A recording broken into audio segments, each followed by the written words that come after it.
What's up, everybody? Welcome back to Trades and Gains, you turd burglars, faces that only a mother could love, and let's be honest, degens who are blowing their portfolio at least once a week to make everything back on Fast Money Fridays. Welcome back to the only recap where interest rates, quantum stocks, and presidential mood swings all collide into one big, beautiful dumpster fire that we like to call the stock market, baby. Today, Trump almost fired Jerome Powell before pulling his old taco move. Quantum computing stocks hit hyperspace like quantum computers would. And Wall Street decided to YOLO back into the green. Let's go ahead and unpack this chaos because what the fuck happened today? Let's make like some butt cheeks and dive right into it. So around noon, Trump gets bored of yelling at Canada and starts floating the idea of firing Jerome Powell. Again, mind you, he also hired Powell and made sure he stayed there. So very funny to see him confused as to who hired this guy when it was you, dickhead, 4 years ago. The market, it straight up nosedived. Like we saw SPY go from I think 623 to 618 in the span of about 10 minutes. But by 2 p.m., he walks it back like, just kidding. I'm not even doing anything yet. I'm not even doing anything yet. Why is everybody panicking? AKA all of his money, all his friends were losing money. So it was time to pump the market back. Because if it's one thing we've learned about Trump, if his people aren't happy with his decision, he will walk that back faster than a fat lady trying to buy Twinkies in a supermarket. And suddenly we get sunshines, lollipops, and rainbows coming out of strippers' asses. The Dow up 0.53%. It was the biggest rebound of the week. Like, what the flip? The S&P 500 was up 0.32%. And the NASDAQ, a new record, shocker, up 0.25%.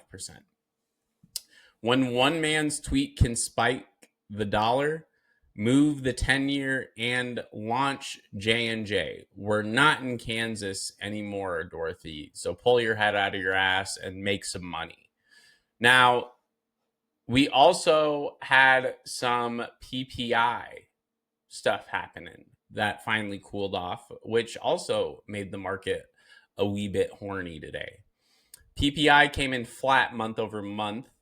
Core PPI ticked down to 2.6%. Yeah, baby, versus 2.7% expected. Bulls took that as the green light to forget about Tuesday's hot CPI print, which is like ignoring the smoke because today the fire isn't actively burning your house down. Just as to give you perspective of how those two reports correlate to each other, because a lot of you probably don't understand that. Let's be honest, because you don't even read into what is actually going on with CPI. You just think flat equals good, when it really doesn't if you read into the actual data, which you guys don't. So maybe you should start doing that. Just suggestion. But it's the classic bad yesterday, good today.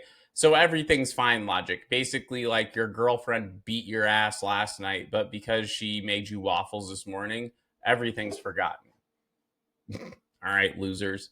Anyways, we also had some earnings data as well. And guess who showed up with receipts? Johnson & Johnson, up 6.19% after crushing estimates and raising their outlook. Big Pharma is carrying the market like LeBron in 2016, and it looks like that Diddy trial getting finished helped move that stock up because, let's be honest, that dude was buying more J&J baby oil than necessary. He was a freak. Bank boys. We have Bank of America, Goldman Sachs, and Citi crushing it with trading revenue. Thank tariff volatility, the bonus pool. MS beat earnings, got ghosted anyway. Apparently, no one likes boring balance sheets, and theirs was boring as shit. Banks love chaos like boomers love Buffett quotes. That is the main takeaway from today's earnings. Now, we also had some very interesting things going on in the quantum world, which I've been covering. RGTI, which you're welcome if you took those calls. I called out literally 2 weeks ago for them. Up 30% after launching a multi-chip quantum computer. QBTS and IonQ are also ripping ass.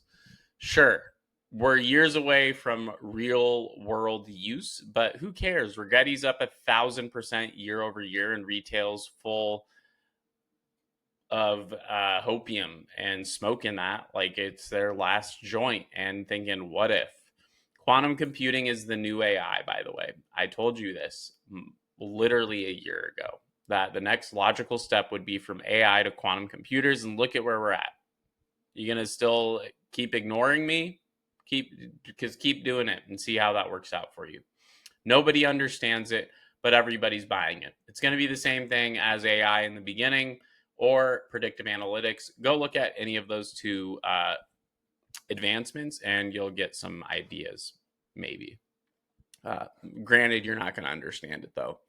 The Fed's supposed to be independent, but this week it's looking like Powell's just trying to survive. Inflation's still hot, Trump's screaming for cuts, and the markets are betting on a September move.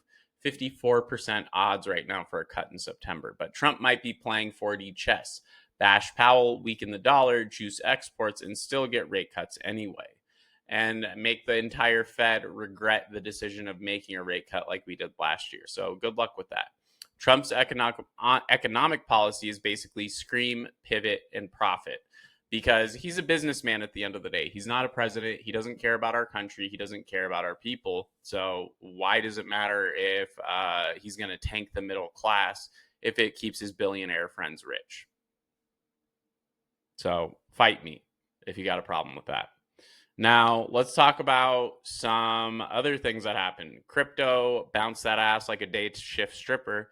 Bitcoin's up 1.4% to 119K. Why? Congress is pushing 3 pro-crypto bills, including the Genius Act, which is definitely an acronym someone made up while high. Coin, Hood, and Mister are all up. And by the way, if you took coin calls, congratulations to you. We ran those from $460 a contract to over $1,160 per contract overnight. So you're welcome if you hopped in on that from our stream the other day. If you didn't, maybe you should start watching the streams, because we call out bangers daily and you don't have to pay us a premium or a subscription to join. So what are you doing? Sitting on the sidelines with your hand in your ass and sniffing your fingers. But Trump might be playing 4D chess again. So watch out for that, because Trump posted on Truth Social about it. So obviously it's bullish, but also knowing his assholeness, he could just put out another tweet that kind of just messes and fucks everybody over. So watch out for that. Trump's economic policy, yeah. Crypto legislation is like alien contact. Nobody believes it until it's on cable news at that point.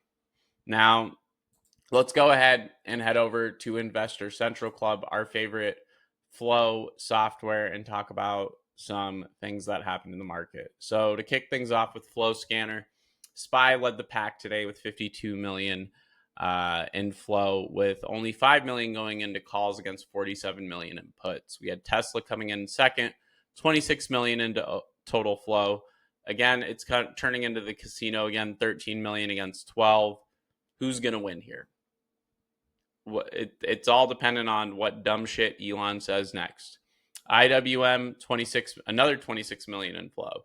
However, 21 million of that was into puts. So that's how good hedge funds are feeling about small caps right now. So if you're feeling bullish about small caps, maybe it's time to change your position and outlook. QQQ, we saw 25 million in flow. NVIDIA, we saw 16 million in flow, and those were our top boys for the day. Now, in terms of our big money buys, let's go ahead and filter for that here.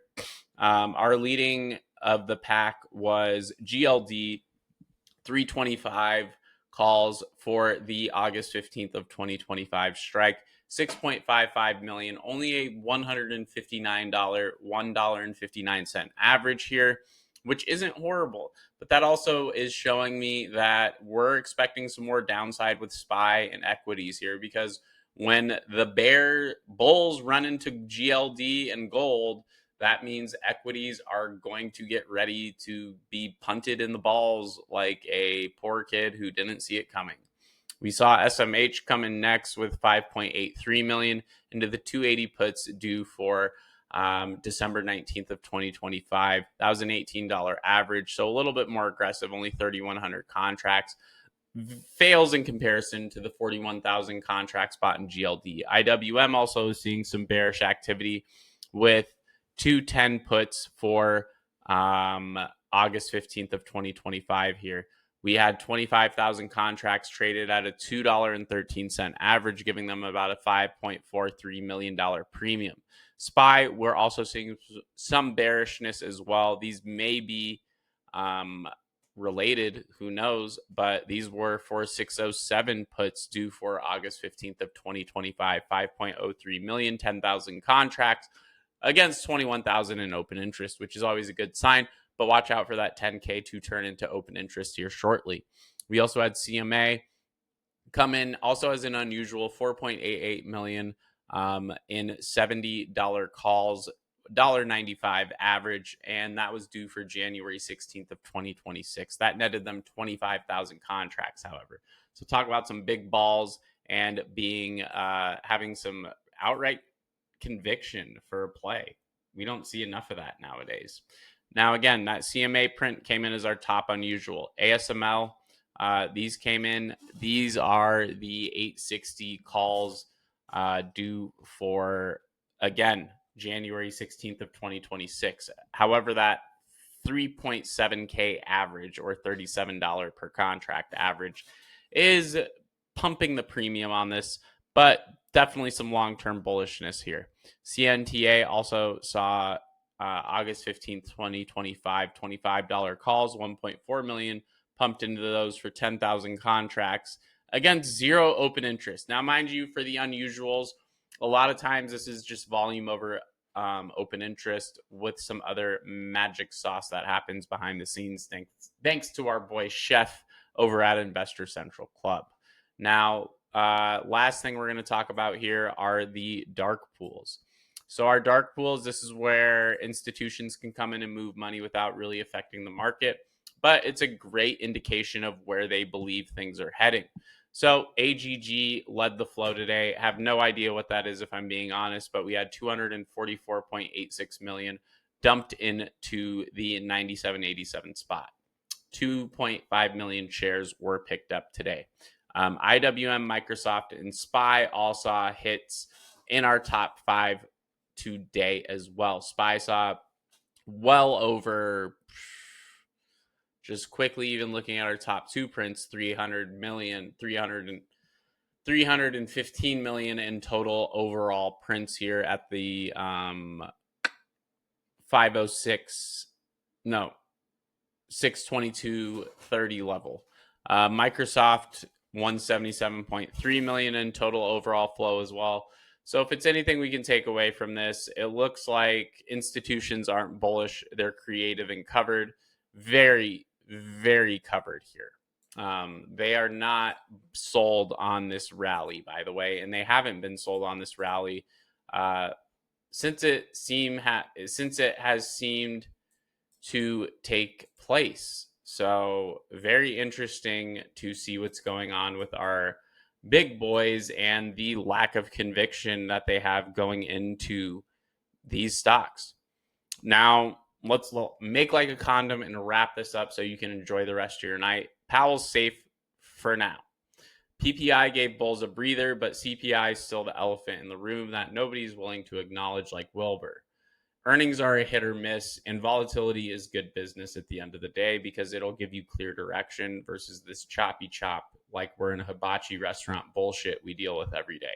Quantum hype is real. So get in now or get lost and kicked in the balls.